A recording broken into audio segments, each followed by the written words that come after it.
You are listening to The Insider with Brian Lloyd. The opinions expressed are that of the individuals and can sometimes be of an adult nature.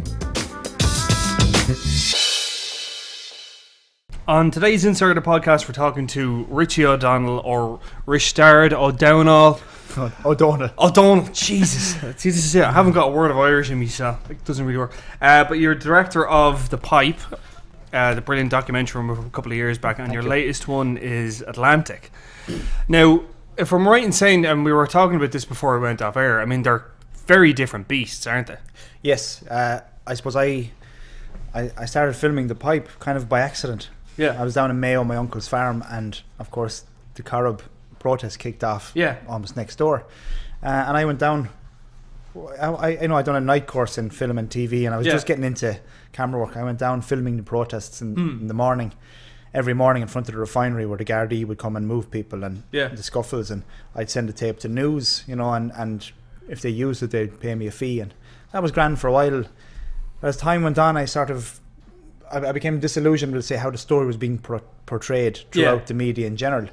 So I just got more into depth and started to, just for posterity really, to film this story with people, film their testimony, because I felt that their voices had been taken away from them and their story was being told by, PR companies and other kind of contributors, other interests indeed, and other agendas, on both sides, of course. So that kind of evolved, and I just spent loads of time locally filming with people, and it evolved into a documentary without necessarily the intention of it. So it kind of evolved organically, and it was a process by which the story unfolded in front of me. And then when we came to editing it, it was kind of like, with all these, we call them characters, for want of a better word, they're real people, you had these characters and anti-heroes which were like the perfect characters you'd want if you were in a feature film. You had the chief, the fisherman, and you had, but with that weakness, those weaknesses and strengths. You had Maura Harrington, who was, took on the rest of the community for, because they had different approaches. You had Monica Muller, the German, who was very legalistic, and great women and men characters that were very varied and very different.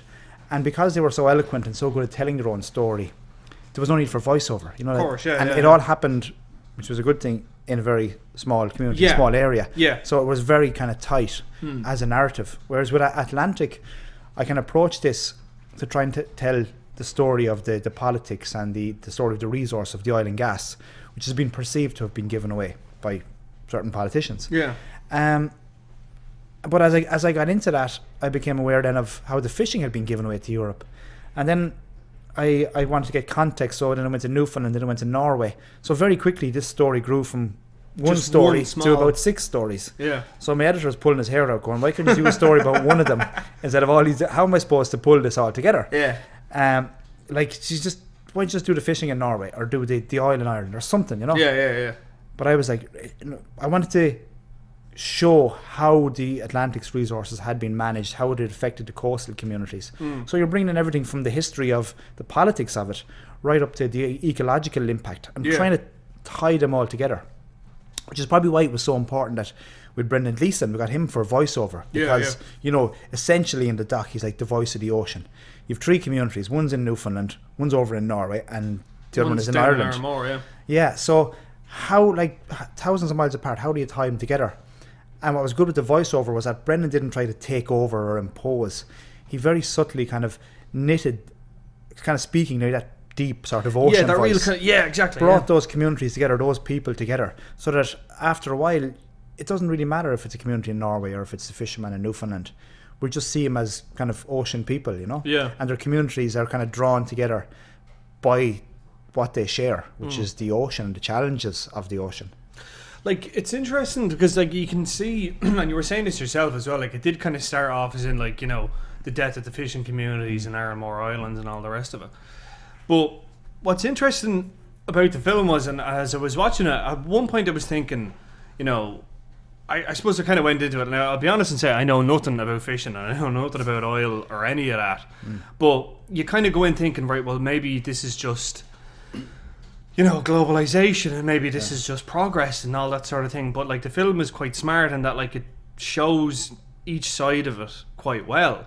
So I'm kind of wondering, like, as in, your own views in it. I mean, was it the sort of thing that you kind of try to keep back from that? Do you try to kind of give it do you try to give like, putting a message on it? Do you try to give that like a wide berth? Yeah. Or is it a case of, no, we just let the facts kind of stay in itself? Like, how does that work? Like, well, I mean, it's important, first of all, to kind of entertain, to draw people in. People have to empathize with the story. Yeah. Otherwise, if you want people watching 80 minutes of facts, no matter how incredible or scandalous they are, people will walk after 10 minutes. Of course, yeah. So I suppose one person gave it a great compliment. They said they'd been tricked into learning stuff by watching the film, Yeah. And a challenge always is, how much information do you put in? So, like, I've loads of information, and it's the good thing about the editor is that he always pulls me back. Yeah. Getting in the most critical information, making that count, but always pulling that back to the human story. Because facts on their own are quite cold and of course, informal, formal. But when you tie like a fact to the impact it has, let's say on a fishing community, to people's livelihoods, all of a sudden it kind of comes alive, and it means something. So anytime we'd bring in information or politics, it's about how it reflects on people's lives, or how it affects on the ecosystem of the sea, on the fish resources. So it was a really tricky narrative, and that's where Nigel O'Regan, the editor, was very clever in not spending too long on the big political stuff or the big factual stuff. But when we state it, we make it count, and we always bring it back to the impact on the coastal communities or the fishermen. And also Brendan, with the voiceover, was really crucial, because people trust him, they follow him. Yeah. So when he kind of says something, people are inclined to go with him on it, because he's great credibility. Yeah, of course, yeah. And a very good voice to follow as well. So he brings people across the ocean. He can carry people from 5,000 miles from Ireland across to Newfoundland without skipping a beat. Yeah.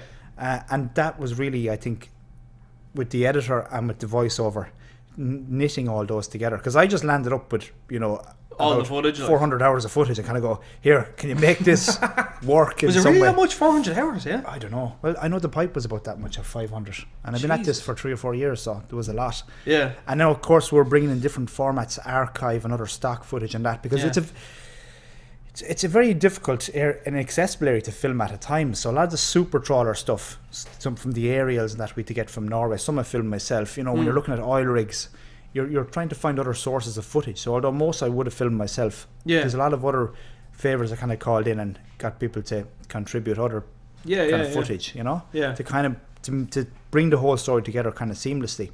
And then for the archive, it was important that, even though archive is very expensive, you're buying it off broadcasters like the Norwegian, Canadian, Irish broadcaster, ITN and all that kind of stuff. Very expensive, but it's the only way to bring that story alive. You don't want some fella sitting in a chair going, 20 years ago, this is what happened. Yeah. And it's a really cool thing about the archive we use is that it's very dramatic archive, like in Newfoundland, where when the government steps in and goes, right, because the factory ships had cleaned out the Grand Banks of the cod, says, right, fishing is closed down on the Grand Banks.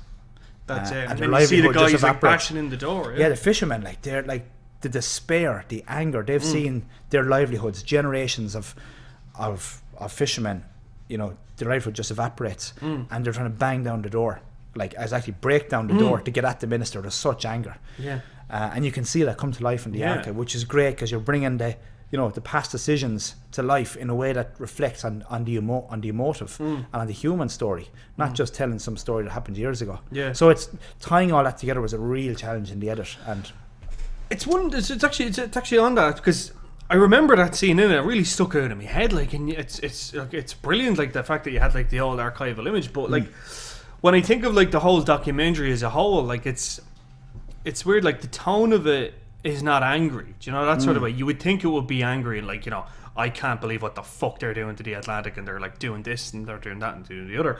But it's very kind of almost contemplative in that kind of way, as in this is what's happening. It's very kind of common. I think a lot of that is down to Brendan Gleeson, but I'm assuming... Well, it was important for the voiceover. Yeah. It's poetic at the start when we're setting it up, and at the end, because there's that's the role. But when we get into the story and we're tying the different human stories together, it's kind of matter of fact, because you want those stories to tell themselves, and that's what Brendan was very conscious of. So he is kind of matter of fact in the voiceover, but also what it does is doesn't come across as preachy. Yeah. And you don't want that, because one thing, it's not an anti-capitalist doc or an activist doc. Yeah. Like, I mean, or an anti-oil industry. I mean, in Newfoundland, we see how the oil industry had a positive impact. Has a positive impact on the communities there who'd been decimated because of fishing, and we see the negative effects, so we see the positive effects of fishing and fishing communities. We see the negative part of the fishing industry. So it's all in there, and it's up to the audience to make up their own mind, not up to me. I mean, that's it. Like, I mean, because it is the sort of thing that, like, you do come away with more questions. Like, as you say yourself, like, you're kind of learning by default. Like, but on that, and I kind of touched on it before. I mean, were you not tempted in any kind of way to, like, leave with a definitive message rather than not necessarily being ambiguous, but like you could have? I mean, I'm sure you could have edited that and made it seem like the oil industry were just complete shits. Yeah, do you know that sort of way? It could have been done easily. Like, so I'm saying, like. And there's enough evidence in the film as well to suggest that they were pretty bad, and the same with the super trawlers as well. So my question is, at what point do you kind of go, right, okay, we need to be fair about this? I mean, where does that kind of come into it? Like, or how does it work? I actually, through the filming of The Pipe, and being to Norway, because Statoil is a shareholder in Corrib, there was a lot of people in the oil industry in Norway who were very good to the community down in Mayo. Like when the wives of the Rossport Five, for example, went to Norway, the oil workers union rode in behind them. They brought them over, and there was people in the oil industry, one of the former directors of Statoil really spoke up for those people, and it's not about, one industry being bad, one being good. I mean, we're in the oil age. Hopefully we're going to transition to a more renewable age. So it's not about banging people over the head about, working for the evil corporation or that. We all use cars. There's a kind of reality here. Yeah. And we all live on this kind of earth the same, and we're all part of the solution as well as we're all part of the problem. And as well, I think when you start vilifying people, people switch off because they feel like you're trying to tell them how to think. So if we put it out there, and there's different contributors from the oil industry, and they were nice, they were good and open, and that was a contributor from the factory fishing industry as well. So I think people are clever enough. You give them all the information, they can make an intelligent decision. The one thing about this is that we know very little as a country or people about what happens in 9/10 of our territory, which is underwater. So I think the main thing about this is giving people an awareness of the ocean, awareness of the resources of the coastal communities, and let people make up their own minds. And I'm very conscious that if I try and make up people's minds for them, they'll reject recoil. Yeah. Tell us this.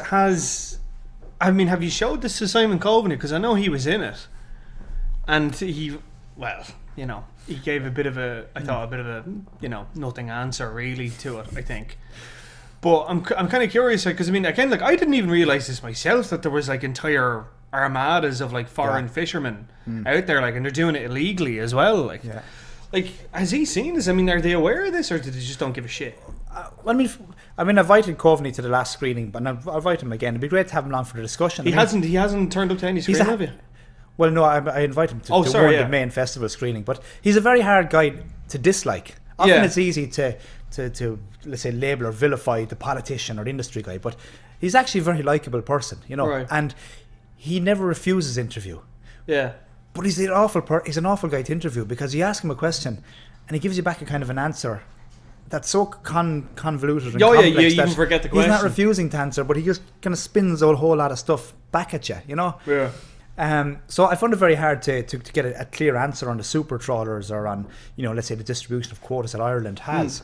And in fairness, there's not much he can do, really. I mean, if the government decided to have the political will to do something about this, they could.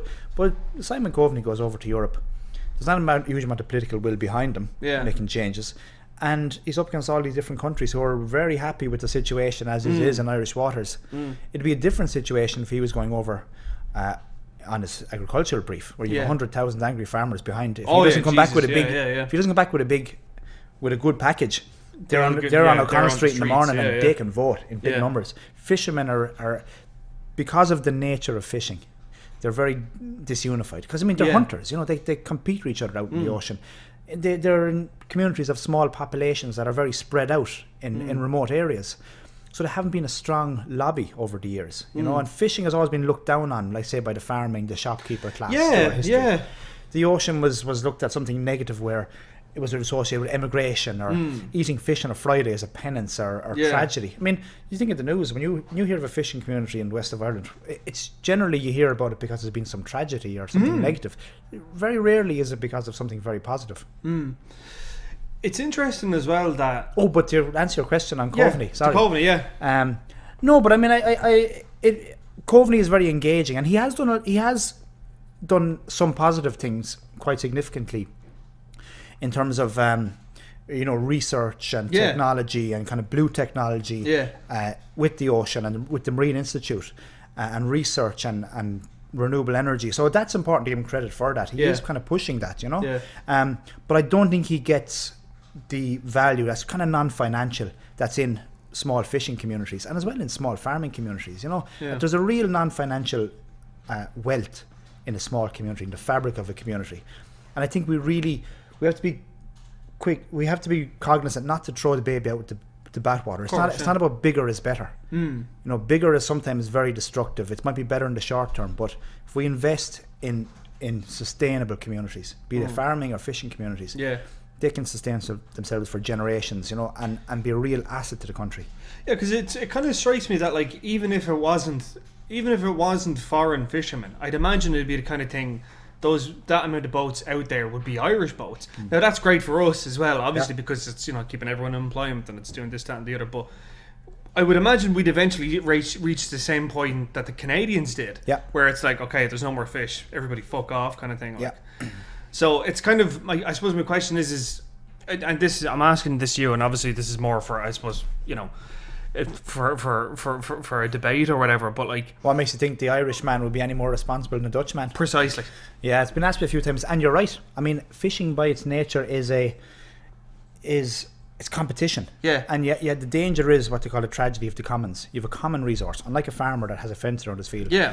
You have a common resource where it's a race to get as much as you can, quickly and back. Always the way it has been. So it's not up to fishermen per se. It's up to governments to police, to monitor, to set out laws that properly regulate it, to look after the stocks. Well, hang on a second now. You know as well as I do.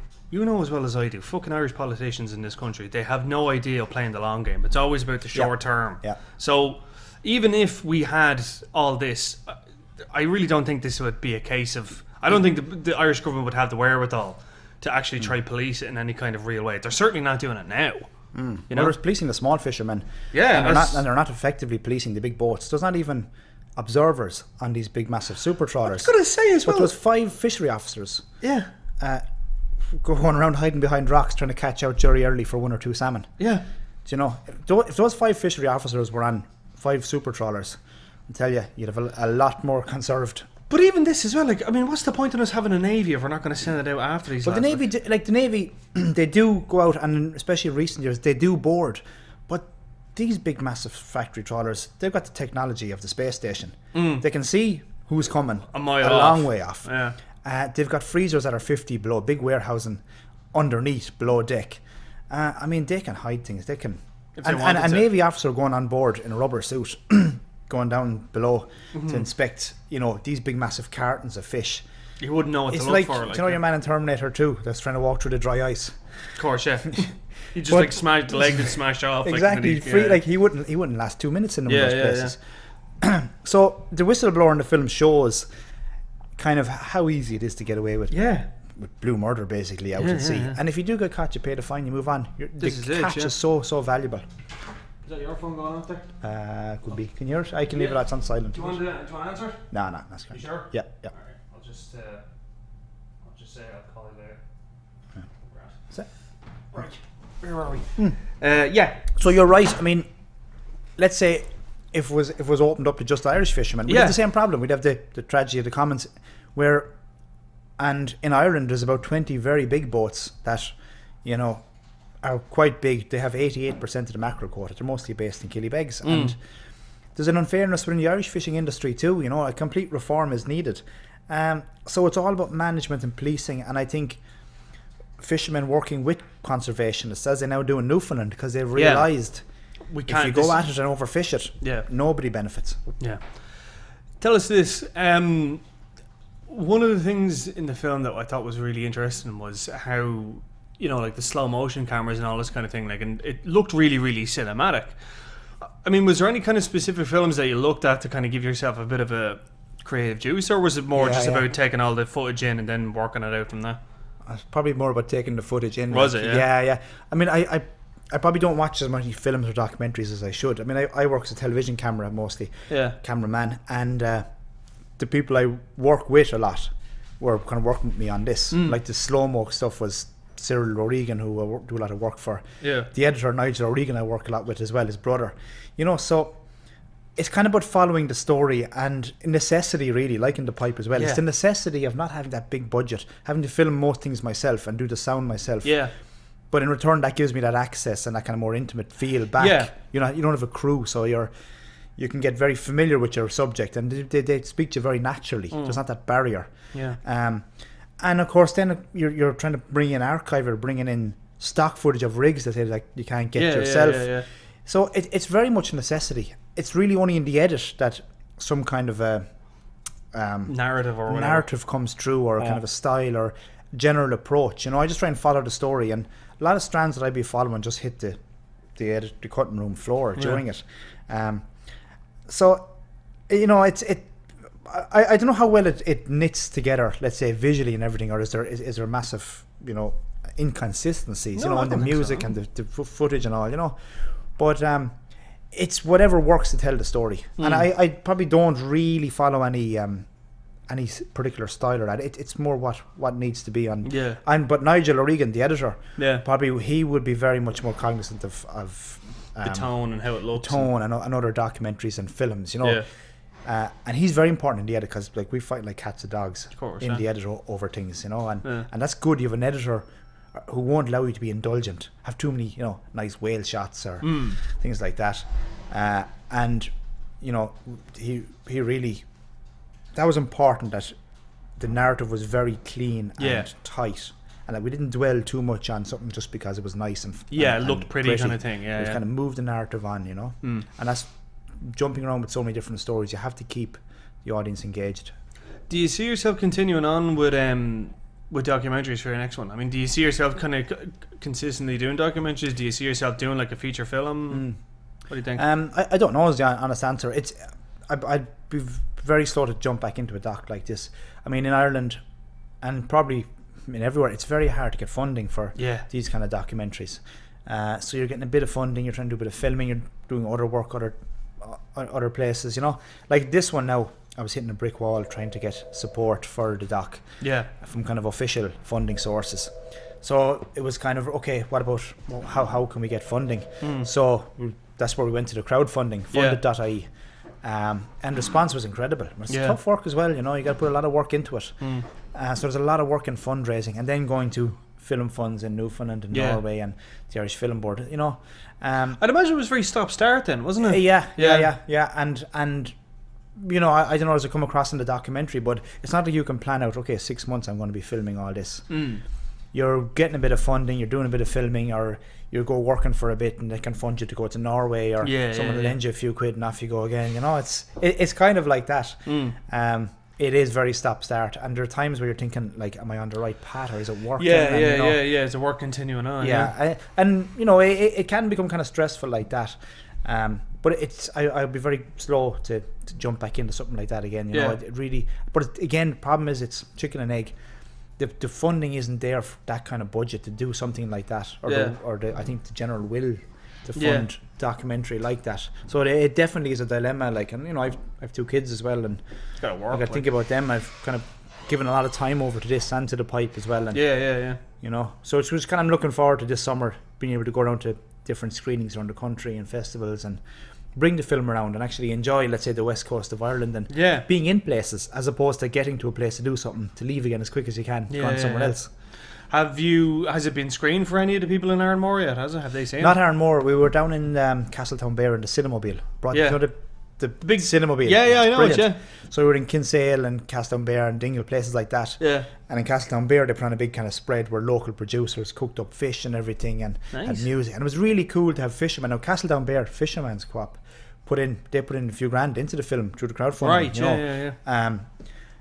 Just because they felt that this the general story, And the reaction was fantastic. You know, that they really appreciated the fact that we were trying to tell this story. You know, they really got behind me, and the kind of emotional reaction as well, because this is their livelihoods, this is their tradition. You know, generations, their communities we're talking about.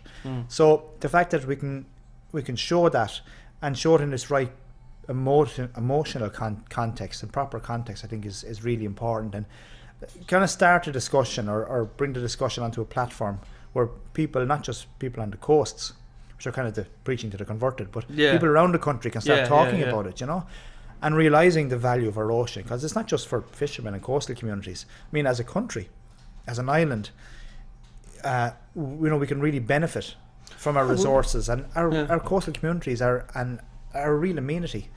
Well, this is it. Like it's symbiotic. Like, you know, that's sort of like, as in, like, we're an island country, so we need the ocean to sustain ourselves. Like, you know. Yeah.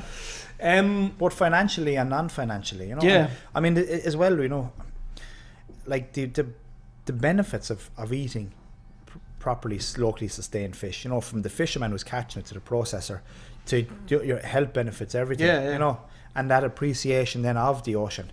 It's a no-brainer, really. Tell us this. I remember asking you, said you were a bit short. You wouldn't be certain if you'd go back to do a documentary. But would you do a feature film? Like, would you do like a normal film that isn't a documentary? I mean, has that been something of interest to you? I would. Like, I mean, it would depend on what kind of story I was bringing to the table. I mean, nobody's going to come to me with a script and go, "Here, will you make this film?" You know. You don't think? No, I don't think so. No. Like, I mean, the pipe in this as well. Like, there's a very clear story. Like, I could see it being turned into a film or something like that. You know? Yeah. I mean, a feature film it's a different beast again. Yeah. You know? So, I mean, if I was going into a feature film, I'd at least want to try my hand at a short or something like that. Right. But you see, it's a long process, and that's the one thing. Do I dive into that kind of world again? I mean, okay, it'd be great if someone came and goes, right, we have a budget of $1 million. Money, Here you go. I'd be like, grand, no bother at all. But I know myself, no matter what it is. Yeah. And it isn't that it's a doc or it's a feature film, and it's about if there's a strong story, whatever is the best method to tell that story. Yeah. But nobody's going to come to me with a bag of money up front to do that. Like, no. If it was grand, it'd be easy. You could plan out your life around it and do it, you know. But it is a dilemma. It's a dilemma for, I think, all documentary makers I know. You know, that it's the funding thing, you know. It's really difficult, and the nature of the beast. Yeah, and plus as well, like, the fact that, like, this is, you know, I mean, but it's a great privilege too. Like, saying that, I don't want to come across as being negative. No. Like, to go to Arctic Norway or to go to Newfoundland, spend time with people up there and families. It's like Newfoundland fishing family. They bring you in and they bring out in their boat and everything, or out in Arnmore with Jerry Early, and people you get to meet and the places you get to see is just incredible. It's incredible. It is. It really is, and that is what draws me into documentary. You know, and it's that dilemma. Like, it's wanting to do documentaries, but are there the structures in place where that you can have a normal kind of life and do that around it? Yeah. Tell us this. I mean, do you think? You know, it's like, when I looked at it, I mean, it's quite an Irish story, but at the same time as well, like, you're obviously taking in Norway, you're obviously taking in Newfoundland. I mean, has it been screened anywhere outside of Ireland yet? I mean, what's the reaction been like? I had its US premiere in Washington. Yeah, the Washington Environmental Film Festival, which is, you know, it's very close to kind of Capitol Hill and all that, and you get a lot of it's very political film festival. A lot of NGOs, environmental groups are based in Washington. So the reaction was brilliant. You know, I was worried actually that it wouldn't translate. It wouldn't transfer. You know. Yeah. But they really kind of got it, because in the US, same as anywhere else, they have those issues on the ocean. But more so than that, they empathised and understood, let's say, the stories of the different fishing communities. You know, because they can. Doesn't matter where you are. You know, you can resonate with a human story anywhere. If it's told well and if they're engaging characters. So it went down really well. The one thing that came out of Washington actually was the Newfoundland accent. Yeah. That the Americans come to me afterwards. I couldn't understand those Irish guys on the crab boat, and I kind of said, well, actually they're Canadians, really. So I had to subtitle them since. Yeah, I saw that. Yeah, because I remember there was the son was he was subtitled, and I was like, I can understand him grand, because he sounds. We were saying this as well. Like, you can understand him. Yeah, I could understand him, and like, but he sounded like he was from Wexford or Dundalk or something like that. Like that Newfoundland accent is very Irish. Like. Yeah. A lot of the foreign audience had trouble understanding them. Yeah. Which is interesting, like, because they have a beautiful accent. It's fantastic, yeah, it's very. Hope they never lose it. That's what I'm saying. Like, it's very familiar, like that kind of way, especially to us. It's very familiar to us. Yeah. But for Americans on the East Coast, wouldn't even understand it. Like. They had a lot of trouble. Yeah. Okay, what are you working on next? Anything lined up? Getting this out, we're self-distributing it. Yeah. In cinemas from this Friday, the 29th. And in cinemas, different venues around the place, all through the summer, through May, and onto anywhere we can get it, from a community hall to the Omniplex. So that'll be great fun. And just bringing it out to communities and getting engaged with discussions afterwards, and who knows where it'll go. And then I do a lot of work with a TV company called Riverside, so it's great fun to be able to go film with them. We do a TGR series in the summer called Failta. We go all around the country. Oh yeah. And different outside broadcasts, and they do a lot of other different interesting work. So it's kind of getting back to just camera work. Yeah, just to focus work, on one job. Yeah. Where there's a start and a finish, and you have a bit of crack. And you have a bit of money at the end of it as well. Well, most importantly, yeah. Absolutely, yeah. Okay, we'll leave it there. Risteard O Domhnaill, thanks a mil. Thank you very much.